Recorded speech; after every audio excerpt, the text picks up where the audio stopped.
Good news, folks. My book, More Hobo Stories, has arrived from the printers. I'm always leery of whether it's going to make it in time for the craft show till I actually have it in hand, and I have it in hand.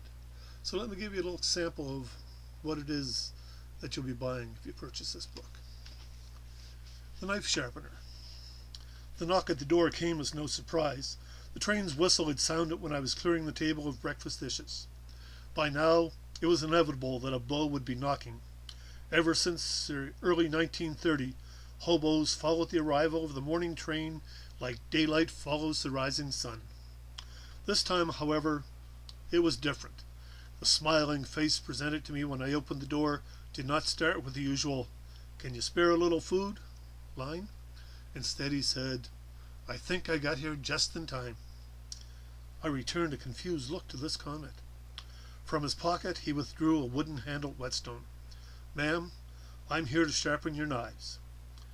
I noticed the bread on the table is sort of jagged where it's been sliced. Still tastes just as good, I'm sure, but it makes it a lot harder on you. Dull knives increase the risk of being cut and injured. With all you have to do around this place, I'm sure you don't have time for that. It took me a few seconds to process what he was saying. I glanced back at the table. Sure enough, the stack of bread was sliced a little uneven. I could see the crumbs all over the counter where I hacked through the bread rather than cut through it. But me, being injured by a dull knife, I gave him a skeptical look. "And just exactly what can you do for me?" I asked, my voice dripping with sarcasm. After 2 years, I'd become comfortable with him. Some were all business. Get some food, move on. Others were able to display their sense of humor, enjoyed a little kibitzing. I sensed this man fell into the latter category. Again, he proffered his whetstone. "Ma'am, I can make every knife in your drawers cut like a hot wire through butter." He smiled his winning smile. "And best of all, the first one is free. Get out your grimiest, dullest knife. The one you use to chip pieces off a stick of firewood to use as a wedge under your table leg, and I will make it zing through anything better than it did when you first bought it. It can be Sheffield steel or a homemade blade made by your loving husband's hands." What? That was a laugh. These knives have been in the family since the beginning of time, passed down from generation to generation.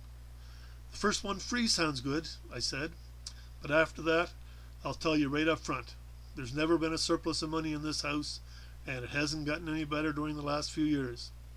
As for a husband, I've avoided those to date." And on and on and on they go. And these are the more stories of more hobo stories. Last book, Hobos I Have Known. Basically, there were hobos passing through East Hants. This time I ventured farther afield. We go into Truro, we go into Halifax, and some of them that happened to other places, we sort of brought them back to East Hants just to keep the storyline straight.